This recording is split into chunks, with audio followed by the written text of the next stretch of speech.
Hello, hello, hello, my friends. My name is Evelyn Joy, and welcome back to my channel. I was watching a video today. I watched it to completion. I shared it, but that wasn't enough. I have a platform. I need to share this information with the American people and with the people around the world. Why? Because the contents of this video goes beyond individual politicians, goes beyond news networks. It goes beyond Trump, Biden, all of that.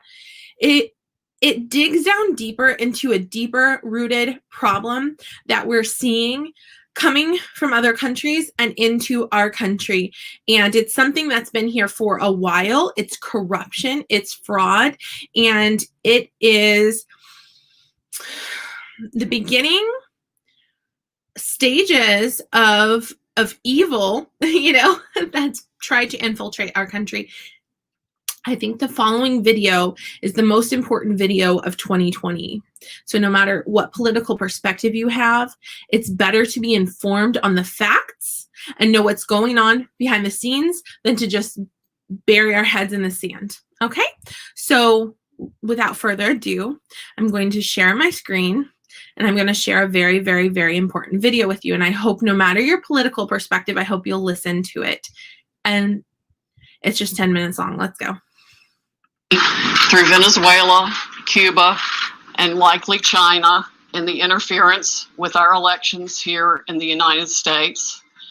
The Dominion voting systems, the Smartmatic technology software, and the software that goes in other computerized voting systems here as well, not just Dominion, were created in Venezuela at the direction of Hugo Chavez to make sure he never lost an election after one constitutional referendum came out the way he did not want it to come out. We have one very strong witness who has explained how it all works. His affidavit is attached to the pleadings of Lynn Wood in the lawsuit he filed in Georgia. It is a stunning, detailed affidavit because he was with Hugo Chavez while he was being briefed on how it worked. He was with Hugo Chavez when he saw it operate to make sure the election came out his way. That was the express purpose for creating this software.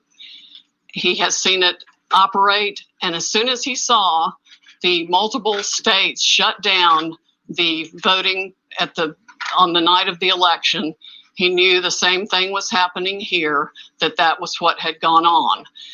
Now, the software itself was created with so many variables and so many back doors that can be hooked up to the internet or a thumb drive stuck in it or whatever. But one of its most characteristic features is its ability to flip votes.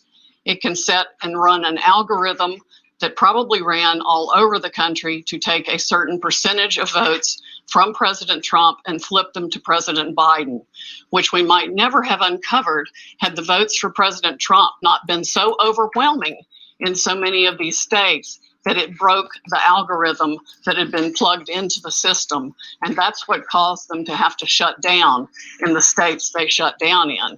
That's when they came in the back door with all the mail-in ballots, many of which they had actually fabricated. Some were on pristine paper with identically matching perfect circle dots for Mr. Biden. Others were shoved in batches. They're always put in a certain number of batches, and people would rerun the same batch. This corresponds to our statistical evidence that shows incredible spikes in the vote counts at particular times. And that corresponds to eyewitness testimony of numerous people who have come forward and said they saw the ballots come in the back door at that time. Notably, the Dominion executives are nowhere to be found now. They are moving their offices overnight to different places. Their office in Toronto was shared with one of the Soros entities. One of the leaders of the Dominion project overall is Lord Maloc Brown, Mr. Soros' number 2 person in the UK and part of his organization. There are ties of the Dominion leadership to the Clinton Foundation and to other known politicians in this country. Just to give you a brief description of how this worked, I'm going to quote from a letter that was written, and I will read that to make sure I get the quotes right. This person was objecting to the United States acquisition of Sequoia voting systems by Smartmatic, a foreign-owned company. I believe this transaction raises exactly the sort of foreign ownership issues that CFIUS is best positioned to examine for national security purposes. It's undisputed that Smartmatic is foreign-owned and it has acquired Sequoia. They keep changing the names as they go along. Different times when a problem comes up, they just create another corporation and call it a different name. But it was a voting machine company doing business in the United States. Sequoia voting machines were used to record over 125 million votes during the 2004 presidential election in the United States. Smartmatic now acknowledges that Antonio Mujica, a Venezuelan businessman, has controlling interest in Smartmatic, but the company has not revealed who all the Smartmatic owners are.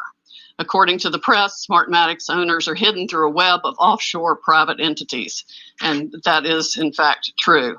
Smartmatic has been associated with the Venezuelan government led by Hugo Chavez, which is openly hostile to the United States, and of course, as we all know, communistic and really brutalizing its own people.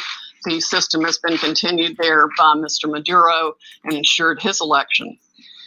Smartmatic's possible connection to the Venezuelan government poses a potential national security concern in the context of its acquisition of Sequoia, because electronic voting machines are susceptible to tampering, and insiders are in the best position to engage in such tampering. This letter expresses concern of the Chicago 2006 primary election.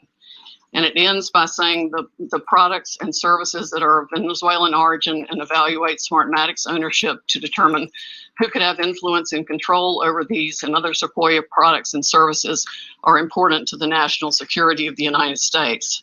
This letter was written to Hank Paulson on October 6, 2006 by Congresswoman Carolyn B. Maloney. Senators Klobuchar and Warren have raised these concerns as recently as December 2019. Why our government has not taken them seriously is beyond my comprehension, unless they have, some of the three-letter agencies have used them themselves in other parts of the world. We know that the technology was exported to affect an election in Argentina. That's admitted by our friend who wrote the affidavit about Hugo Chavez and his interest in Smartmatic.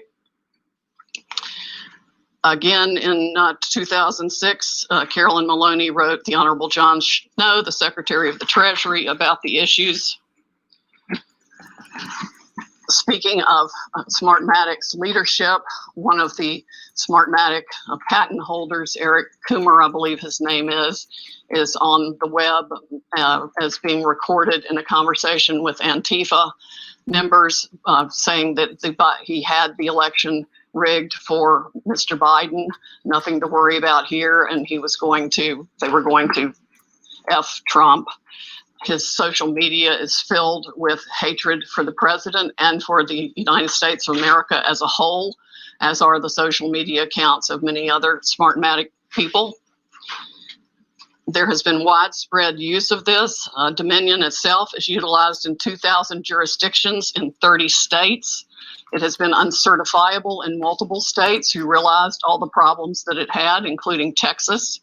Experts have described it across the board, from a Princeton group of 3 professors to experts that we have talked to about its end user vulnerabilities. People can admittedly go in and change whatever they want. They can set the ratio of votes from one thing to another. They can say that a Biden vote counts as 1.25 and a Trump vote counts as 0.75. And those may be the numbers that were actually used here. It's not just the swing states that were affected. The algorithm was likely run across the country to affect the entire election. Like I said, we only discovered it this year because of the overwhelming number of votes for President Trump in the swing states that caused the machines to have to shut down for them to backfill for adding votes. We have evidence of different numbers of votes being injected into the system, the same identical, unique 6-digit number multiple times in at least 2 states that we've analyzed so far. And I'm talking about like 341,542 votes for Biden and 100,012 for Trump. There's no explanation, no logical explanation for the same numbers being injected 20 minutes apart into the machine.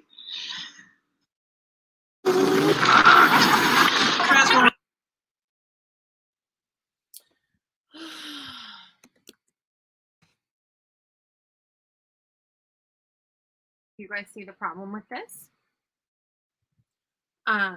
Trump, like him or not, he was accused of election fraud in 2016, and I believe it's because he beat the system and he won despite all of this voter fraud going on against him. Like they said, they set the system very likely across the board, across the United States, to one Trump vote equaled 0.75 of a vote, okay, if you know math, and one Biden vote was 1.25. And so you see how someone who was working hard and going all across the country and having these huge Trump rallies versus someone who would land in a city and not have anyone show up for him, how they could have such a close election. Obviously, there are a lot of people that voted for Joe Biden, but this fraud goes beyond Biden and Trump. It has nothing really... It does. They are pawns. Okay, they are pawns. There's a much bigger picture, and there are evil people working behind the scenes. All right. So more videos to come later, but I feel like that video is the most important thing I can show you. Have a lovely day and research Venezuela.